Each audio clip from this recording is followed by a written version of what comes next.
믿음이란 무엇인가? 라는 제목을 가지고 오늘 그 8번째 말씀을 드립니다. 사실은 믿음에 대해서 연초부터 설교를 시작을 했지만 사실은 복음을 먼저 말씀을 드렸습니다. 그래서 첫 번째 시간부터 6번째 시간까지는 복음에 대한 말씀을 드리고, 그리고 지난주부터 믿음에 대한 말씀으로 이렇게 크게 주제가 전환돼서 넘어오고 있습니다. 믿음이란 무엇인가? 라는 것을 계속 말씀드리면서 지난주에는 어떤 말씀을 드렸는가 하면은, 믿음은 하나님께서 하시는 어떤 액션, 하나님께서 하시는 어떤 일, 거기에 따라서 우리가 어떻게 반응하고 어떻게 응답할 거냐, 이것이 믿음이다, 이렇게 말씀을 드렸어요. 그렇게 설교가 진행되면서 결론은 또 어떻게 내리는가 하면은, 하나님의 액션에 대한 우리의 응답도 물론 중요하지만 하나님께서 어떻게 액션을 취하시든지 간에, 어떻게 역사하시든지 간에 하나님 그 자체를 신뢰하는 것, 이것이 믿음이다, 이렇게 결론을 내렸습니다. 그리고 오늘은 그 믿음에 대한 말씀으로 다시 넘어와서 믿음을 무엇이냐라고 이렇게 정의를 내리면서, 믿음은 인정하는 것이다, 이렇게 정의를 먼저 내리면서 들어가도록 하겠습니다. 믿음은 인정하는 거다. 인정한다고 하는 건 이런 거죠. 어떤 헛된 것 혹은 가상적인 것, 어떤 무의미한 것을 인정하는 것이 아니라 사실 그 자체, 있는 그들의 그 사실 자체를, 그거를 인정하는 것. 팩트라 그랬잖아요. 어떤 사실 그 자체를 인정하는 거를, 이것을 인정이다, 이렇게 볼 수가 있는 거예요. 그러면서 오늘 본문 말씀을 신명기 26장 16절부터 이 말씀을 선택을 했습니다. 이 말씀의 배경은 이렇습니다. 이스라엘 민족이 출애굽을 합니다. 대략 한 주전 1400년쯤 되죠. 400년의 애굽 생활을 마치고 그리고 출애굽을 합니다. 400년 동안 그 60만 명 되는 이스라엘 사람들을 강점했던 이집트의 입장으로서는 그 60만 명을 내보낸다는 것이 쉽게 허락할 만한 일이 아니었습니다. 60만 명의 이스라엘의 그 인구는, 그들은 바로 노동력이고 동시에 군사력이었어요. 60만 명의 노동력을 잃어버린다, 대단한 손실입니다. 60만 명의 군사력을 잃어버린다, 대단한 손실입니다. 그래서 이걸 쉽게 허락하기 어려운 거죠. 그래서 하나님께서 하나님의 살아계심과 하나님의 전지전능하심을 보여주기 위해서 하나님께서는 애굽에 10재앙을 내리십니다. 피재앙서부터 마지막 장자 중재앙까지, 피, 개, 이파, 온, 독, 우, 맥함, 장, 장자 중재앙까지 이렇게 10재앙이 내려옵니다. 그러면서 이런 재앙을 만났던 이집트 사람들이, 정말 저 히브리 백성들이 섬기는 그 하나님, 그 여호와라고 이름하는 그 하나님은 살아계신 신이로구나, 정말 전능한 신이로구나, 그러면서 두 손을 반짝 들고 그리고 출애굽을 허락을 합니다. 그러면서 출애굽이 시작되었습니다. 하나님께서는 홍해물을 가르시고 그 물을 마른 땅으로 만드신 다음에 60만 명의 이스라엘 민족이 홍해를 건넙니다. 쫓아오는 바로의 군대, 홍해로 들어왔는데 하나님께서 물을 닫으심에 그 바로의 군대가 수장됩니다. 40년 광야를 지나갑니다. 하나님께서 불기둥 구름기도 인도해 가시고 만나 매출하기를 때마다 그렇게 내려오시면서 한 번도 굶지 않고 신발이 헤어지지 않고 옷이 떨어지지 않으면서, 그러면서 무사히 40년의 광야 생활을 지나가게 하십니다. 불기둥 구름기도 인도하십니다. 아말렉과 전쟁했을 때 모세가 손을 들면 이스라엘이 이기고, 피곤해서 손을 내리면 아말렉이 이기고, 그러나 아론과 훌이 모세의 손을 받쳤을 때 그 손이 내려오지 아니하며 이스라엘 군대가 아말렉을 무사히 다 그렇게 이깁니다. 그런 역사를 40년 동안 그렇게 해오면서 40년의 광야 생활이 끝나고 이제 요단강을 건너서 젖과 꿀 이르는 그런 땅으로 들어가기 직전에 모세가 120년의 삶을 거의 마감하면서 이 자기 인생을 회고하고 출애굽을 회고하고 또 특별히 40년 동안의 광야 생활을 회고하면서 이스라엘 백성들에게 남겨주는 마지막 고별 설교가 바로 신명기 26장 이 말씀인 겁니다. 이 말씀의 핵심은 뭔가 하면은, 여호와를 하나님으로 인정해라. 그러면 너희를 첫 번째 보배로운 백성으로 택할 것이고 모든 세계 모든 민족 위에 뛰어나게 하실 것이고 여호와께서 너희를 성민으로 그렇게 세우실 거다, 이런 약속을 하시고 있는 겁니다. 그러면서 여호와를 인정한다라고 하는 것은 그렇게 애굽에 열 재앙을 내리시고 홍해를 가르시고 만나 滅죄를 내리시고 불기둥 구름기도 인도하신 그분이 바로 여호와라고 이름하는 전능한 신이 그 여호와에 의해서 열 재앙이 내려왔고 여호와에 의해서 바로가 무릎을 꿇고 출애굽을 허락했고 여호와의 능력으로 홍해가 갈라졌음을 인정하라는 거죠. 그리고 요단강 건너서 가나안 땅에 들어가면은 거기에는 수많은 우상과 수많은 이방신들이 존재하는데 거기에 마음을 뺏기지 말고 눈을 뺏기지 말고 그렇게 출애굽을 완성시킨 여호와 하나님 그 하나님을 섬기면서 그 하나님께서 살아계시고 전능하신 것을 인정하면 세계 모든 민족에 뛰어나게 보배로운 백성으로 성민으로 그렇게 만들어 주시겠다라고 하는 약속을 하고 있는 겁니다. 그렇게 인정하라는 거죠. 인정하라는 겁니다. 그러면 우리가 믿음이란 무엇인가라는 것을 말씀드리면서 그 인정하는 것이 믿음이다. 그럼 인정이라고 하는 것이 무엇이고 인정하면 어떤 일이 벌어지는가?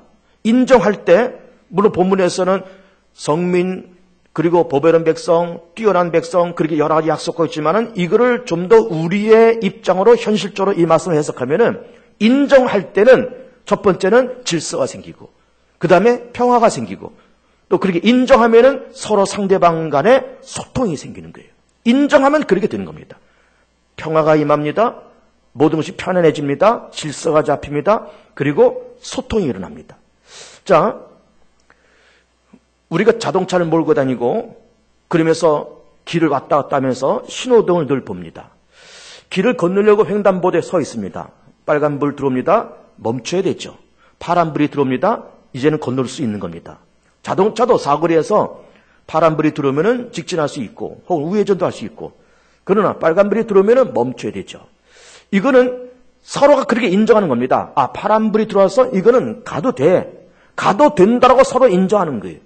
그리고 빨간불이 들어오면은 이거는 멈춰야 돼. 사람도 횡단보도 건너면 안 되고 사람도 자동차도 사거리를 가면 안 되는 거예요. 멈춰야 되는 겁니다. 빨간불은 그런 기능이 있고 파란불은 그런 기능이 있다고 하는 거를 그걸 인정하면 뭐가 생긴다고요? 질서가 생깁니다. 질서가. 서로가 질서가 생기는 거예요. 자, 그전에 우리는 사람은 좌측 보행하고 자동차는 우측 통행한다 그랬습니다. 그러다가 요 최근에는 사람도 자동차도 다 우측 통행하게 만들었습니다. 합리적으로 그렇게 만들었다고 봅니다. 그러면은 중앙차선이 노란 선이 중간에 있고 모든 자동차는 우측으로 다니는 거예요. 그런데 그 노란 선은 뭘까요? 여기를 넘지 말라는 겁니다. 이걸 기점으로 해서 서로 오른쪽으로만 자동차는 가야 된다고 하는 그런 약속이에요. 그러면서 나도 자동차를 몰고 다니면서 그래 자동차는 항상 우측 통행해야 돼. 그걸 인정하고 중앙선 넘지 말아야 돼. 이걸 인정하고 그러면서 서로가 우측으로 통행하고 신호등을 지키면은 뭐가 생긴다고요? 질서가 생깁니다. 질서가 생깁니다. 질서가 생긴과 동시에 뭐가 생기는가 하면은 평안함이 찾아옵니다. 서로가 편안해져요. 이게 어그러지면 파란불이 들어왔는데 자동차가 한복판에 사거리에 서 있질 않나? 빨간불이 들어왔는데 서로 가겠다라고 머리를 뒤밀지 않나? 그러면은 질서가 깨질 뿐만 아니라 평안이 깨져버립니다. 서로 편안하지가 않아요. 불편하기 짝이 없습니다. 뿐만 아니라 그렇게 서로가 약속을 인정하면은 질서가 생기고 평안함이 찾아오고 그리고 소통이 생깁니다. 너와 내가 소통이 생겨요. 서로 간에 소통이 생깁니다. 그런데 이 인정이 깨져버리면은 질서가 와해됐죠. 평안함이 깨져버리죠. 그리고 동시에 소통이 와해돼버립니다. 자, 하나님과 우리 인간과는 질적인 차이가 있습니다. 하나님이 갖고 있는 고유한 그런 성품이 있고 창조물이요 피조물이 우리가 갖고 있는 고유한 성품이 있습니다. 성품이라고 하는 말을 좀 더 전문적인 용어로 속성 이렇게 얘기합니다. 속성, 하나님이 갖고 있는 속성. 속성이라는 말은 성품, 성격 그런 말이거든요. 하나님이 갖고 있는 속성이 있고 인간인 피조물이 갖고 있는 속성이 있습니다. 전혀 질적으로 차이 있는 속성이 있습니다. 뭘까요? 하나님은 창조주요, 우리는 피조물. 하나님은 전지, 전능, 전제, 우리는 무지, 무능, 그리고 우리는 유한한 존재. 하나님이 영원하고 우리는 유한하고 하나님은 자비와 사랑이 끝이 없고 우리는 늘 변화무쌍하고 변덕스럽고 하나님은 늘 자비와 사랑하고 끝없이 인내하시는 그런 하나님이지만은 우리는 늘 조급하고 아침 다르고 저녁 다르고 우리는 늘 유한하고 마음이 늘 아침전으로 바뀌는 그런 변화무쌍한 그런 마음을 갖고 우리가 살아가는 거예요. 하나님과 사람은 부딪힐 수 없는, 만날 수 없는 질적인 차이가 분명히 존재합니다. 그러면 이 질적인 차이를 우리는 인정해야 되는 거예요. 그래, 하나님은 존재한 분, 전능한 분, 우리는 무지하고 무능한 존재. 하나님은 영원하지만 우리는 유한한 존재. 하나님은 불변의 하나님이지만 우리는 유한하고 변덕스러운 존재. 하나님은 창조주지만 나는 피조물, 어디까지나 나는 지음받은 피조물. 이거를 인정하면 하나님과 우리 사이에 질서가 잡히고 하나님과 우리 사이에 평화가 임하고 하나님과 우리 사이에 소통이 일어나는 거예요. 근데 이걸 인정하지 않고 하나님의 전지 전능 살아계심 인정하지 않고 영원하고 불변한 그 하나님의 속성을 인정하지 않고 우리의 무능하고 연약한 존재를 인정하지 않으면 서로가 불편하고 질서가 무너지고 소통이 깨지고 평화가 깨지는 거예요. 깨지는 겁니다.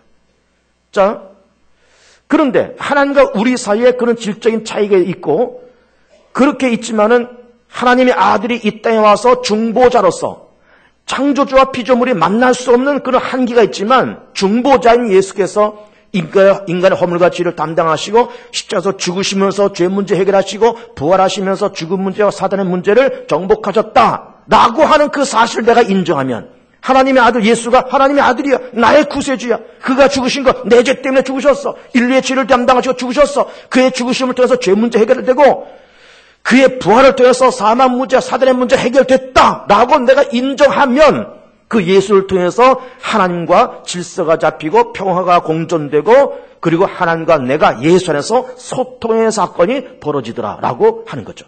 인정한다는 것은 그만큼 놀라운 역사가 일어나는 거예요. 자, 하나님이 천지 만물을 창조하시고 특별히 사람을 만드시면서 사람에게는 독특한 축복을 주셨습니다. 무슨 축복인가? 하나님의 형상을 만드시고 하나님의 모양으로 만드셨어요. 하나님의 형상과 하나님의 모양은 하나님과 소통할 수 있는 존재로 만들었다 그 말이에요. 하나님과 유사한 모습이 있다는 것은 나와 유사해야 소통되잖아요.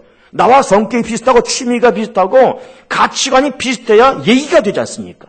그래서 하나님께서는 하나님의 형상, 하나님의 모양으로 만드신 까닭은 소통하기 위해서 인간을 그런 모습으로 만드신 거예요. 그러면서 하나님께서는 우리 사람들에게 뭐라고 축복하셨는가 하면은 생육해라, 번성해라, 땅을 정복해라, 땅을 다스려라, 땅에 충만해라. 그렇게 말씀하신 거예요. 생육, 번성, 충만, 다스림, 정복 이런 명령과 이런 축복을 줬습니다. 그 5가지 그 말씀은 명령인과 동시에 축복인 거예요. 생육하는 축복, 다스리는 축복, 그리고 생육하는 그런 명령, 다스리는 명령을 하나님께서 우리 가운데 주신 거예요. 그러면은 우리 인간이 하나님의 모양과 하나님의 형상으로 지음받으면서 우리가 인간의 존재가 이렇게 있으면서 우리 인간은 하나님과 어떤 관계가 필요하고 사람과 사람과는 어떤 관계가 필요하고 사람과 피조물, 사람과 자연과는 어떤 관계가 필요한가 이것도 우리가 정립을 해야 됩니다. 자, 우리는 피조물입니다. 하나님은 창조주예요. 그러면 인간된 우리가 하나님의 형상과 모양으로 만든 우리가 하나님 앞에서 어떤 존재로 서 있어야 되는가 하면 예배자로서 서 있어야 되는 거예요. 예배자로서. 하나님 앞에서는 예배자. 사람과 사람과는 어떤 관계가 되어야 될까요? 사람과 사람의 관계는 서로 돕는 자로서 서 있어야 됩니다. 내가 너를 돕고 내가 나를 돕고 약한 자가 강한 자를 돕고 강한 자가 약한 자를 돕고 그 성경적인 근거가 뭔가 하면은 아담을 하나님께서 창조하시면서 홀로 있는 것이 좋지 못하여서 돕는 배필로서 하와를 만드셨다는 거예요. 그러면 하와만, 여자만 그럼 돕는 배필일까? 그렇지 않습니다. 남편도 돕는 배필이에요. 그러니까는 이 돕는 배필이라고 하는 것이 부부간에만 문제 아니라 모든 인류 가운데 똑같이 적용되는 그런 가치인 거예요. 모두가 다 돕는 존재로 서 있어야 되는 겁니다. 강한 자는 약한 자를, 약한 자는 강한 자를, 남자는 여자를, 여자는 남자로서 서로 인간 사회 안에 돕는 이런 기능으로서 사람을 만드신 거예요. 하나님 앞에서는 예배자로서 사람 앞에서는 돕는 자로서 우리가 서 있어야 된다 그 말이에요. 그리고 인간과 자연과는 어떤 관계가 필요할까? 인간과 자연과는 이거는 돌보는 그런 자세가 필요한 거예요. 자연을 돌보는 대상인 겁니다. 자연을 착취하고 내게 유익한 대로 마음껏 써버리는 것이 그런 대상으로서의 자연이 아니라 하나님께로부터 위탁받아서 돌보는 자연을 보살피고 자연을 보호하고 자연을 아름답게 만들고 자연을 질서 있게 다스리는 그런 존재로서 사람을 세우신 겁니다. 그러니까 사람은 세상 속에 태어나서 그냥 먹고 마시고 내 마음대로 즐기고 살다가 끝나는 것이 인생이 아니라 위로를 위를 향해서는 하나님께는 하나님 앞에서는 예배자로서, 사람 앞에서는 돕는 자로서, 자연 앞에서는 돌보는 자로서 서 있는 것이 인간의 마땅한 모습인 거예요. 그런 관계를 우리 인정해야 되는 거예요. 하나님 앞에서 나는 예배자로서 인정해야 되고, 하나님은 예배 받는 자로서 인정하고, 사람과 사람과의 관계를 서로 돕고 서로 의지하고 서로 힘이 되는 관계에서 내가 인정하고, 자연은 착취의 대상이 아니고 내가 필요하면 마음대로 꺼내 쓰고 마음대로 망가뜨려도 되는 그런 자연이 아닌 돌보는 존재로서 자연과 그런 관계를 갖고, 그것을 인정할 때 사람도 평안하고 질서가 잡히고, 질서가 잡히잖아요. 나와 하나님, 나와 너, 나와 자연, 질서가 잡히잖아요. 예배자요, 돕는 자요, 돌보는 자로서 이것을 인정하면 질서가 잡히고 그 안에 평화가 공존하고 동시에 하나님과 인간과 자연 안에 소통이 벌어지는 거예요. 소통이. 이게 깨져버리면 엉망진창 돼버리는 거예요. 예배자로서 사명 감당하지 못하고 돕는 자로서 서 있지 못하면서 이기심과 자기만 잘 먹고 잘 살면 된다라고 이기심 속에 산다든지, 혹은 자연을 자기 마음과 욕심에 따라서 인간이 착취하고 망가뜨리고 무너뜨리면 모두가 다 망가지는 거예요. 사람도 망가져, 자연도 망가지고 평화가 깨져버립니다. 그런데 하나님 앞에서 나는 예배자요, 사람 앞에서 나는 돕는 자요, 자연 앞에서 나는 돌보는 자요, 그것을 인정하고 그 역할을 감당할 때 질서와 평화와 소통의 관계가 벌어지더라라고 하는 거예요. 자, 인정이라는 말을 지금 계속 말씀을 드리는 겁니다. 인정하는 것이 믿음이다. 인정은 헛된 것, 무의미한 것을 인정하는 것이 아니라 있는 사실, 팩트, 그 자체를 인정하는 것이 믿음이다. 이런 말씀을 드리고, 그렇게 인정할 때 질서가 잡히고 평화가 임하고 소통이 일어난다. 이런 얘기를 지금 하고 있는 겁니다. 자, 그러면 이런 인정이 하나님과 우리 사이에만 소통되는 것일까? 그렇지 않습니다. 이 세상에도 똑같이 그런 관계가 형성되는 거예요. 자, 우리나라 대통령이 지금 박근혜 씨입니다. 자, 재작년 12월 달에 투표를 하면서 박근혜 씨가 문재인 의원하고 붙어가지고 박빙으로 이겼습니다. 한 51대 48, 그 정도를 박빙으로 이겼습니다. 그러면 어쨌든 51% 그 정도를 가지고 이제 당선이 돼서 박근혜 씨가 우리나라의 대통령으로 지금 있는 거예요. 자, 나머지 그러면 박근혜 씨를 지지하지 않은 49%는 어쨌든 합법적인 방법으로 그분이 우리 대한민국의 대통령이 되었으면 어쨌든 내가 그 사람을 찍지 않고 문재인 씨를 찍었든지 아니면 다른 야당 사람을 찍었든지 어쨌든 박근혜 씨가 5년 동안 정치를 잘할 수 있게끔, 대통령 노릇을 5년 동안 잘할 수 있게끔 마음과 힘과 역량을 모아야 되는 거예요. 이게 올바른 국민의 자세인 거예요. 나는 박근혜 안 찍었어. 나는 어디까지나 나는 야당이야. 나는 어디까지나 나는 진보야. 그러면서 끝까지 이렇게 버텨나가면 나라는 어렵고 힘든 거예요. 어쨌든 내가 그 양반을 찍지 않았을지라도 어쨌든 합법적인 방법으로 그렇게 대통령이 됐으면 어쨌든 5년 동안에 정치를 할 수 있도록 밀어주는 것이, 이것이 나라의 올바른 이 기강이고 기틀인 거예요. 그렇게 인정을 해줘야 되는 거예요. 물론 불법으로 선거를 부정해서 그렇게 해가지고 이렇게 당선됐다 그러면은 어떻게 해서든지 하야시키고 그렇게 해야 되지만 정당한 절차를 통해서 그렇게 됐으면 이걸 인정해 줘야 되는 거예요. 이거를 인정하면 나라가 평안해지고, 그리고 질서가 잡히고, 대통령과 국민 질서가 잡히고, 그리고 대통령과 국민 소통이 벌어지는 거예요. 벌어지는 겁니다. 가정은 그렇지 않을까요? 가정도 마찬가지예요. 자, 우리는 다 어버이고 혹은 자식이고 다 그렇습니다. 부모 앞에서는 우리는 자식이고 자식들 앞에서는 우리는 어버이예요. 그럼 우리는 부모를 보면서, 부모가 살아계시든 돌아가셨든, 우리는 부모를 보면서, 부모라는 존재를 보면서, 부모라고 하는 존재가 돈 많고 자식들한테 수십억 수백억씩 재산 물려주고 대학 공부 유학 다 보내고 그래야만 부모인 겁니까? 가난하고 공부 못 시키고 물려줄 재산 없으면 부모 아닌 겁니까? 비록 무능하고 무식한 부모라 그럴지라도, 글자를 읽을 줄 모르는 문맹 부모라 그럴지라도, 나한테 재산 물려준 것 없고 대학 공부 못 시켜준 그런 가난한 부모일지라도 부모는 부모로서 인정을 해야 되는 거예요. 이게 자식된 도리인 거예요. 그렇게 부모를 인정할 때 가정의 질서가 잡히고 평안함이 임하고 부모와 자식 간의 소통이 벌어지는 거예요. 그러니까 이 인정이라고 하는 것이 하나님과 우리와의만의 그런 문제가 아니라 인간 사회 안에서 똑같이 적용되는 겁니다. 자, 우리 신체가 이렇게 있습니다. 얼굴이 있고 몸이 있잖아요. 두 손, 두 발 이렇게 있지 않습니까? 그럼 얼굴 안에 눈, 코, 입, 귀가 이렇게 달려 있습니다. 오른손, 왼손이 다 이렇게 있습니다. 손이 두 개예요. 별일 없으면 손은 두 개가 있는 거예요, 이렇게. 근데 우리는 보통 오른손을 대부분 씁니다. 왼손잡이도 간혹 있지만 대부분 오른손을 써요. 그래서 오른손이 왼손을 향해서 너는 힘도 제대로 못 쓰면서 너 왼손 폼으로 달려있냐? 그러면서 왼손의 존재를 인정하지 않는다고 쳐보세요. 그래서 왼손이 그래 넌 난 무시하는구나. 그럼 난 아무것도 안 할게 하고선 딱 열중시하고 왼손이 가만히 있어 보세요. 한 손으로 세수를 한번 해보세요. 한 손으로 머리를 한번 감아보세요. 한 손으로 옷을 입어보세요. 단추 제대로 채울 수 있겠습니까? 지퍼 올릴 수 있겠어요? 한 손으로? 어쨌든 오른손 왼손이 쪼물락거려야 목욕도 하고 머리도 감고 다 그런 것이고 쪼물락쪼물락 그래야 그래 단추도 채우고 지퍼 올리고 이건 남자들 넥타이 맬 때도 오른손 왼손이 어쨌든 쪼물락쪼물락 그래야 넥타이가 매지지 이거 한 손으로 넥타이 한번 매보시라고요. 어렵습니다. 안 되거나 어렵습니다. 그러니까는 어쨌든 오른손 왼손이 대부분 오른손이 힘이 있는 그런 손이고 바른 손은 그래 말하지만 왼손의 존재를 인정할 때 나라는 육체가 질서가 잡히고 평안하고 소통이 벌어집니다. 소통이. 자, 입이 여기 이렇게 달려 있습니다. 눈과 귀가 입을 향해서 시기를 하는 거예요. 너는 뭐 가운데 달려서 괜히 뭐 먹기만 하고 너 혼자 먹기만 하고 그리고 혼자 잘났다고 떠들고 돌아다니고 그러냐? 너 이 혼자 잘났냐? 그러면서 입의 존재를 인정하지 않는다 보세요. 그래서 입이 화가 나가지고 그럼 나 아무것도 안 먹을게. 아무 말도 안 할게. 입 딱 다물고 있어 보세요. 그리고 이틀 사흘을 굶어 보세요. 눈이 팽글팽글 돌지. 그러니까는 인정하지 않으면 질서가 무너지고 평안함이 깨지고 소통이 깨져버린 거예요. 깨져버립니다.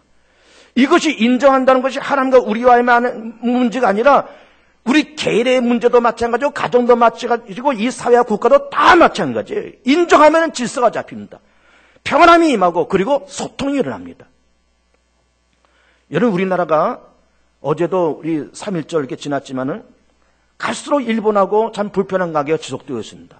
벌써 3.1절이 벌써 몇 주년입니까? 3.1절 1919년인데 해방된 지 벌써 60년이 다 되어 오는데 아직도 일본하고는 불편한 관계가 그렇게 있는 거예요. 불편한 관계. 그런데 왜 그런 불편한 관계가 있는가? 일본이라는 나라가 2차 세계대전을 일으키면서 아시아와 세계를 향해서 전쟁을 일으킨 전범 아니에요, 전범. 그리고 위안부 문제도 이 사람들이 하는 말이 집단 최면에 걸려 있어가지고 그 위안부는 뭐 어느 나라나 다 있었던 것이고 전쟁의 때는 어디나 다 있었던 거다라고 하면서 그들의 일제가 아시아 이 태평양 전쟁을 일으키고 위안부를 끌고 간 그 사실을 인정을 안 하는 거예요. 인정 안 하는 거예요.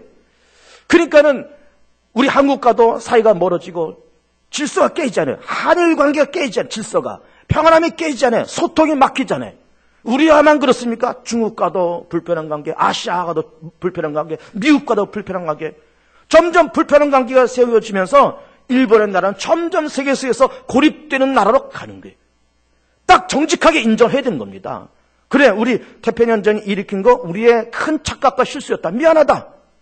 위안부 사건 미안하다. 그러면서 일본 정부가 뭐 위안부 그 할머니한테 우리 대한민국 정부한테 무슨 뭐 수백억 원을 갖다 주지 않아도 미안하다고 사과하고 떡 한 상자씩만 돌려도 다 끝납니다, 여러분. 할머니들이 뭐 떡 얻어 먹으려고 그런 데모를 하겠습니까? 아닌 거예요. 인정하고 떡 한 상자씩만 돌려도 다 끝나요.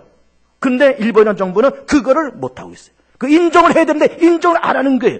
그러니까 질서가 깨지고 평안함이 깨지고 소통이 막히잖아요. 자, 예를 들어 이런 일 한번 또 들어볼게요.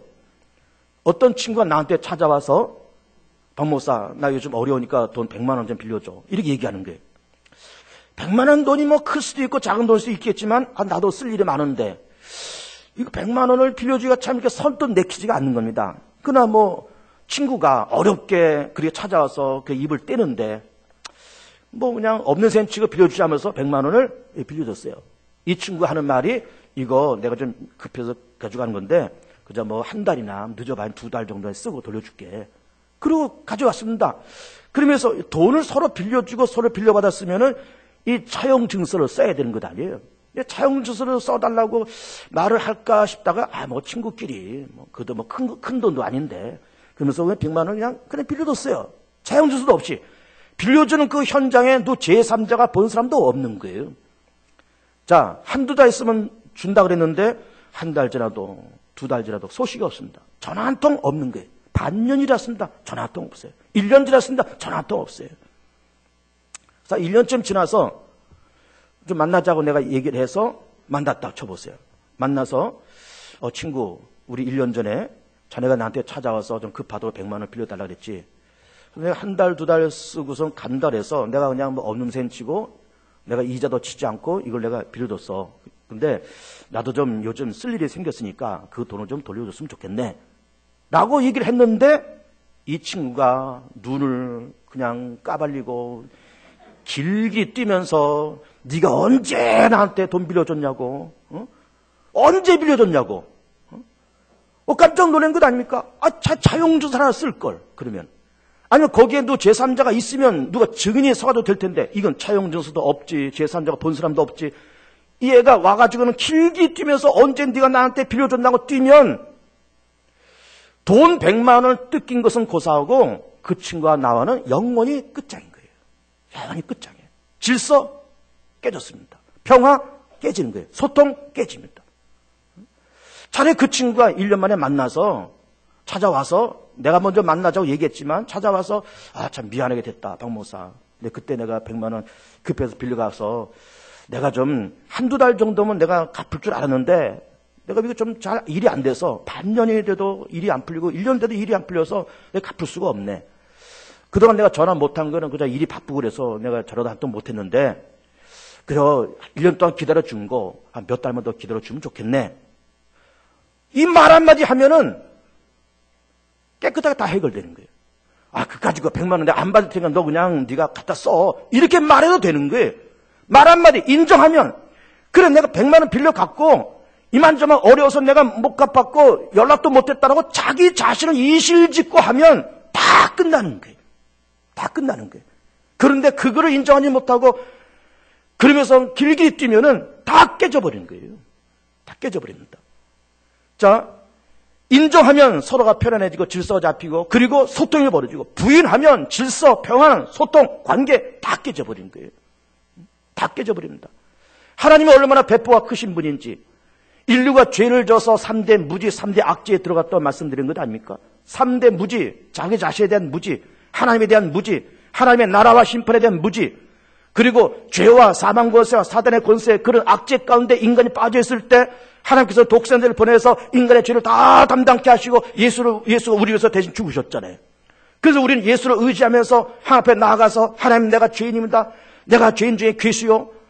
내가 정말로 말할 수 없는 그런 죄를 지은 나는 죽을 수밖에 없는 죄인이다 라고 그렇게 고백하고 인정하면 하나님은 그 모든 것을 흰눈같이 양털같이 깨끗하게 하실 뿐만 아니라 기억도 안 하신다는 거예요. 얼마나 배포가 큰 하나님이십니까? 기억도 안 하시겠다는 거예요. 근데 우리가 고집스럽게 마음문 닫고 내가 죄인이고 내가 무능한 존재라는 것을 인정하지 않고 하나님의 존재도 인정하지 않고 예수가 날 위해서 죽으셨다는 사실도 내가 인정하지 않으면 그 죄는 여전히 있는 것이고 그 죄 때문에 죽고 그 죄 때문에 망하고 그 죄 때문에 저주받아서 영원히 하나님과는 결별되는 거예요. 영원히. 그러니까 이 인정이라고 하는 이 말이 우리 신명기 26장에서 너희가 여호와를 하나님을 인정하면 보배로운 백성, 세계 모든 민족에 뛰어난 백성, 그리고 여호와의 성민이 되겠다는 이 말씀이 구약의 이스라엘 민족에만 해당되는 것이 아니라 오늘 현대를 살아오는 현대들에게 똑같이 적용되는 그런 말씀인 거예요. 인정하실 축복합니다. 인정하시기를. 자, 구약시대 때는 제사를 드렸잖아요. 그 제사가 영적으로 변형된 상태가 예배예요. 그 예배의 원형은 제사입니다. 그럼 제사는 4가지 요소가 있습니다. 제사자가 필요하고 제사장이 필요하고 제물이 필요하고 제단이 필요한 거예요. 제사장은 레위 지파 사람들, 특별히 레위 지파 사람 중에서 아론, 모세형, 아론의 집안의 사람들이 제사장을 했습니다. 그 사람들이 그냥 제사장을 다 그렇게 했습니다. 그리고 제사자는 누군가? 죄인들, 평민들, 이 사람들이 제사자예요. 제물, 양이나 염소나 소 혹은 비둘기를 준비하는 겁니다. 이걸 자기 형편껏 맞춰서 제물을 준비하는 거예요. 누가 준비합니까? 제사자인 죄인이 직접 준비하는 거예요. 집안이 여유가 있으면은 소 한 마리 끌고 가는 것이고, 어려우면은 양 한 마리, 그것도 더 어려운 비둘기 한 마리 끌고 가는 겁니다. 이 끌고 가는 건 누가 준비하고 누가 끌고 가냐? 제사자가 끌고 가는 거예요. 제사자가 제물을 준비해서 이걸 제사장 앞에 가는 겁니다. 그러면 안수를 하잖아요. 그 제물 위에. 소라 그러면 소 머리 안수예요. 누가 안수하는 겁니까? 죄인이, 제사자가 안수하는 거예요. 자기 손을 자기가 준비한 제물 위에 얹는 거예요. 그 얹을 때 이 손을 통해서 내 죄가 이 제물로 다 전이된다고 그렇게 보는 거죠. 다 전이된다. 그래서 이거 잡는 거예요. 잡을 때 그냥 잡습니까? 목에다가 칼을 꽂아서 피를 일단 다 빼고, 가죽을 벗겨내고, 배를 갈아서 내장을 긁어내고, 내장 따로 처리하고, 그래서 이 제물을 각을 뜨는 거예요. 성경에서는 각을 뜬다 그러는데 결국 그 말은 뭔가 토막친다 그 말이에요. 이 제물 다 토막쳐서 이거를 제단에 불 위에다 얹어서 이걸 다 태워버리는 거예요. 그러니까 제사는 제사자가 있고 제사장이 필요하고 제물이 필요하고 제단이 필요한 거예요. 그러면 제사자가 자기가 직접 제물을 준비해서 자기가 안수하고 자기가 칼을 꽂아서 피를 빼고 이걸 내장을 긁어내고 토막치는 일을 본인이 한다. 본인이. 그리고 이거를 불에 올려서 이걸 태웁니다. 이거를 보면서 제사자가 뭘 느낄까요? 아, 이 제물이 내가 이 소 한 마리 양 한 마리를 끌고 왔는데 내가 죄를 져서 이 죄 때문에 내가 죽어야 되는데 애꿎은 네가 죽는구나. 내가 다 토막쳐서 저 불 위에 들어서 내가 죄인인 내가 저주받아서 저렇게 새까맣게 타야 되는데 네가 대신 내 죄를 담당하고 저렇게 죽는구나 라고 하는 그 사실을 인정하는 그 작업이 바로 제사인 거예요. 나 때문에 제물이 죽고 나를 대해서 제물이 죽는다. 이거를 인정하는 것. 그러면서 애통해하는 것. 죄의 결과 이만큼 참혹하고 나 때문에 애꿎은 소 한 마리 죽고 애꿎은 비둘기 한 마리 죽었다라고 애통해하면서 그 사실을 인정하는 것이 이것이 제사인 거예요. 이 제사의 완성이 예수님의 십자가잖아요. 예수님께서 신이 제사장되고 제물되고 제단 십자가에 올라가셔서 그리고 우리를 위해서 죽으시지 않습니까?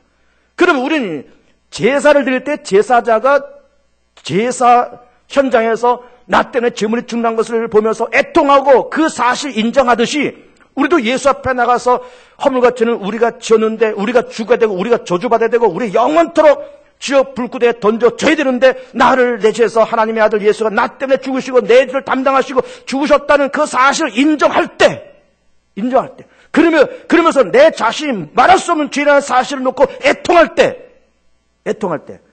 그러면서 하나님은 우리의 죄를 흰눈같이 양털같이 없앨 뿐만 아니라 기억조차 아니하시고 죄사함과 의로움과 하나님의 자녀됨과 천국 백성됨과 그리고 의롭게 되는 권세가 어디서부터 시작되느냐? 그 예수를 인정하는 것서부터 시작이 되더라 그 말이에요.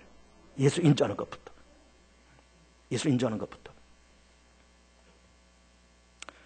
세상을 살아가면서 우리는 예수를 믿고 신앙생활 하면서 늘 좋은 일만 생기는 건 아닙니다. 어렵고 힘든 일도 가끔 생겨요. 몸의 병도 찾아올 때가 있습니다. 가정에 어떤 우환이 찾아올 때가 있어요. 때로는 우리가 하는 사업장이나 그런 것에 어떤 큰 어려운 문제가 발생될 수도 있습니다. 그러면 그런 문제가 생겼을 때 하나님 앞에 나가서 우리 자신을 정난하게 인정해야 되는 거예요. 하나님, 나는 이 사건 앞에 나는 무능한 존재입니다. 내가 엄청난 병을 얻었는데 이 병을 이길 재간이 내가 없습니다. 현대의학도 못 고친답니다.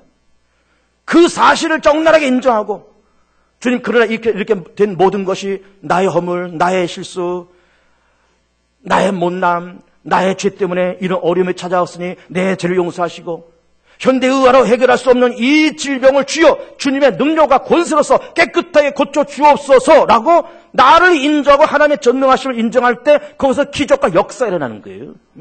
어려운 문제가 생겼을 때에도 내가 준비가 부족하고 내가 실수하고 내가 연약하고 기도 못해서 이렇게 됐다고 내가 인정하고 그러나 하나님의 손에 의해서 이 사업장이 붙들림 당하면 이 사업장이 다시 번듯하게 일어날 줄 믿습니다라고 하나님의 전지전능함을 인정하면 하나님과 질서가 잡히고 소통이 벌어지고 그리고 하나님과 나 사이에 몸담고 사업장 안에 평안함이 찾아오는 거예요. 평안함이. 그러면 인정이라는 말은 그만큼 엄청난 뜻을 갖고 있는 거예요. 하나님을 인정하기를 축복합니다. 예수를 인정하기를 축복합니다. 우리가 피조물이요. 우리 죽을 수밖에 없는 존재임을 인정하시고 내 죄 때문에 예수가 대신 죽으셨다는 사실을 내가 인정하고 하나님의 살아계심과 하나님의 전지전능을 인정하면 하나님과 질서가 잡히고 평안함이 임하고 소통이 일어나서 예수 안에서 영혼이 열리고 범사가 되고 강건하게 되고 여호와의 거룩한 손이 임하심에 야베스가 받은 그 축복처럼 복에 복이 더해지고 삶의 층이 넓혀지는 귀한 축복이 우리 모두 성도 가운데 임하시기를 주님과 축복하며 축원을 드립니다. 축원합니다. 축원합니다. 합심해서 우리 같이 기도드리겠습니다.